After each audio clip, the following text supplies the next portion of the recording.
My name is Ethan Porter, and I am wrong. About what you may ask, I don't know, but I can guarantee you that I'm wrong about something. Now, for those of you who have the misfortune of knowing me, or the even greater misfortune of getting involved in some sort of discussion or conversation with me, you know that I can be pretty vocal about stuff. My rhetoric is often sharp and dangerous, and more often than not to myself. So if you came here because you thought it would be both funny and a miracle to see me admit I'm wrong, tough luck. What if I'm wrong? I'd like for you all to read aloud to me the title of my presentation. What if I'm wrong? You see, when you read it for yourself, the meaning changes. No longer is it what if Ethan Porter is wrong, it is what if I am myself wrong. It becomes introspective. I could have titled the presentation, What If We're Wrong, but that would have been less provocative. So, right, wrong, what is there really right or wrong to be about? Well, unlike a certain postmodernist whose name I shall not espouse, Tyler Howlett, I think that there is a world to be right or wrong about. I think there is a world, and we can and do form beliefs about that world. And what are beliefs? Beliefs are mental states regarding the nature of the world, and they can either be true or false, depending on how well they track reality. Right now, I believe that I'm standing in front of you giving you my what-if talk. And I hope that you all share this belief with me. After all, there's various evidences you could pull from to justify this belief. You can see me, you can hear me. If you came up here, you could touch me. We're all in unity about this belief. Well, yeah. We're all in unity about this belief, but this isn't usually the case. And I'll show you with something I call the believing game. I want to know what you believe. I'm going to go through a couple slides. Raise your hand if you believe in this thing. We'll take a quick poll, and we'll look at how this correlates to the 2009 study done of Americans. Ghosts. How do we feel about ghosts? We got some ghost guys in here? Okay. Well, a quarter or just under half of Americans do believe in ghosts. They think that we need the Ghostbusters. How do we feel about astrology? We got some, oh, okay, you're just, yeah. All right, yeah, a quarter of Americans believe in astrology. They think that the relative position of the constellation and the Earth's to them somehow dictates how their day is going to turn out. Evolution, this is an interesting one because we actually have a lot of evidence to support this one. I'm glad to see as many hands up as there are. However, more than half of Americans don't believe in evolution, probably because I was taught to spell it this way in church. And then witches. I think this one's funny. Come on, witches. Yeah, there we go, some witches. All right. I think this one's funny, although maybe kind of sad too. But it really shouldn't surprise us. We've been killing them for years. We believe that there are witches and that they should die. We killed 40 to 50 million, or 50,000 of them in medieval Europe. It is what it is. So why don't we all agree? I mean, we all live in the same world, right? If we're objective about that world, our beliefs should kind of congregate. There shouldn't be such a multiplicity of beliefs if we were objective about this world. But clearly there is. So what's going on? Between your ears is the most complex, sophisticated piece of machinery in the known universe. But it's not perfect. It makes mistakes. And these imperfections are biological in nature. Optical illusions are simple examples of these mistakes. And there's a lot more sorts of mistakes our brains can make that are more complicated than this. I only want to talk about two. And in particular, I'm going to talk about belief formation and belief preservation. Now, when I'm dealing with belief formation, I'm talking about something called patternicity. This is just our propensity to look out the world and form associations based on what we observe. And from those associations, we form beliefs.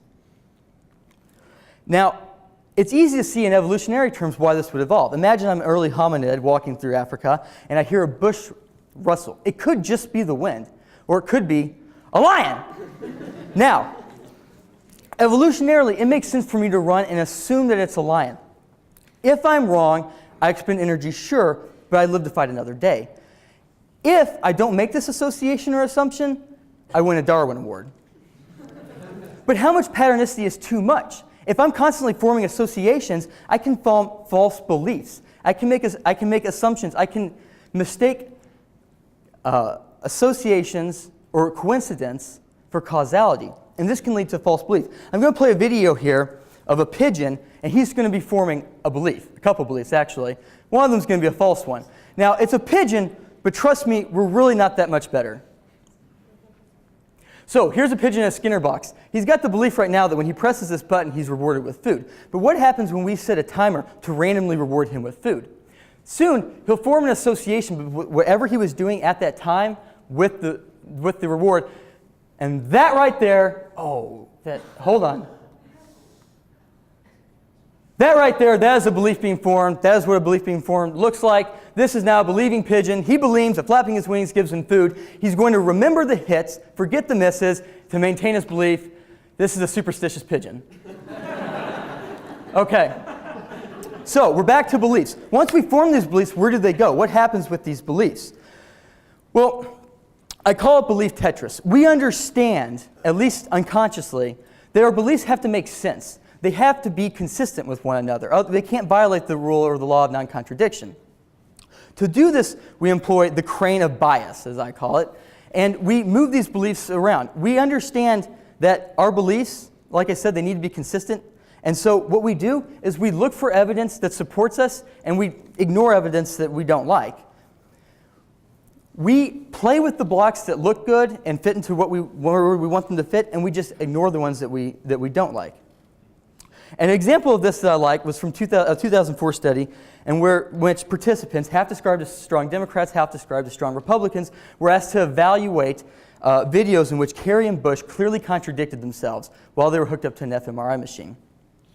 Now, unsurprisingly, Democrats were more critical of Bush's contradictions and more forgiving of Kerry's, and vice versa for the Republicans. There's no surprise there.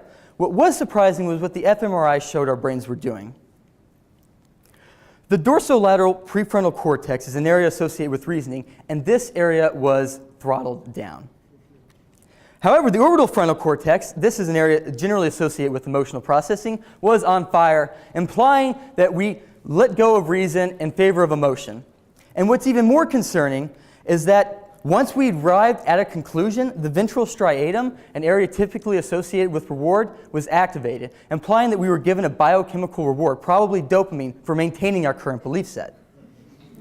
Yeah, so beware.